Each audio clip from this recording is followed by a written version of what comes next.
Elon Musk's $44 billion offer to buy Twitter, liberated from free speech hating scolds, hitting another roadblock. Musk threatening to end the mega deal, openly accusing the social media company of breaching their merger agreement by not providing data he's requested about the spam and fake accounts. Dana, you are batting 100% on referencing something you read in every block. I could go back and do what you read in the A block. What's her name? Peggy Noonan. Peggy Noonan. The B block Matt was from Washington Post. from Washington Post, and then C was Halperin. So now it's the D block. Okay. In regards to this topic, Elon Musk, what did you read? So Matt Levine of Bloomberg There you go. he's been following this. He's super skeptical of this deal. He has been from the beginning. Right. He's like, I don't understand how this is actually going to come to fruition and end. However, I will also quote Charlie Gasparino. So he was on America's Newsroom today, and he said, look, what's Twitter going to do? It's a $20 stock, he said. And Musk's offer was upwards of 50. 52. Yeah. So if he comes back and says, okay, I'll give you 28, he's like, the board will have to eat it. Yeah, the board will have to eat it. You heard it from Dana Perino, filthy lady.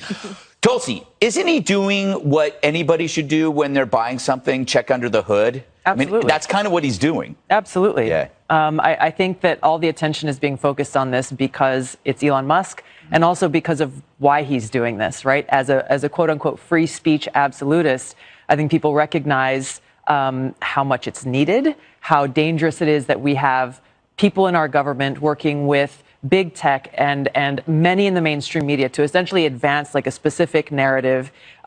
It's a de facto propaganda department. And if you are not in line, then you will be censored. And I saw this in my presidential campaign.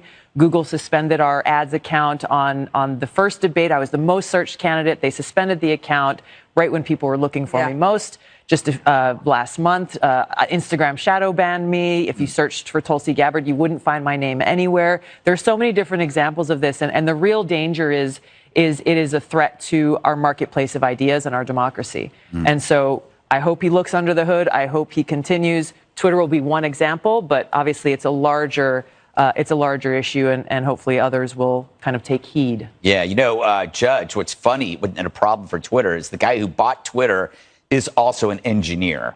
So it's like if some rich billionaire bought this, you could pretty much talk your way out of anything, algorithms and whatnot. But when you're dealing with a guy who majored in who's an engineer and a philosophy major, it's kind of hard to get stuff past him. Well, yeah, and his claim right now is that they are actively resisting and thwarting his effort to try to find out how many bots there are. And he says if they don't give him this information, then he can terminate the deal. This, however, when you peel back the layer of the onion, it appears that he waived the rights to due diligence.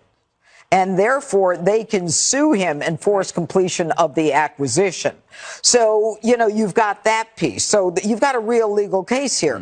But what my concern is that if they're not giving him the ability, as you call it, to look under the hood, then they are not meeting their fiduciary responsibility to the shareholders. The shareholders are the ones who are supposed to be making money here. But I think even the biggest part of all of this is that we need him to buy Twitter. We need Musk to be able to buy something where people have a chance to communicate and talk about things with like-minded people and not be shadow banned, not be, banned and not be, eliminated from many discussions. That's true. Jesse, as we've mentioned before, you care about the children. Probably care more about the children than anybody I've ever met in my life. Deeply. And this is what do you think is if Elon sticks to Twitter, is that good or bad for the children? I'm going to do something different in this segment. Yes, I'm not going to pretend like I know what I'm talking about.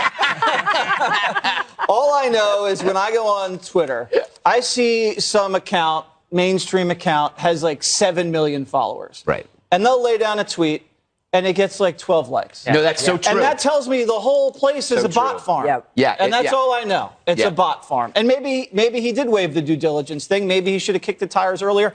I don't know. Maybe he tried to offer too much too early. If he had waited to the summer when this market bottomed out, maybe he could have gotten a better deal. But what do I know? Not much, Jesse, and I admire you for that. They're going to clip that out. What do I know? Maybe he bought the bot farm. Oh. That's fun with language, America. See what I did there? Bought the farm, but bought the bot farm.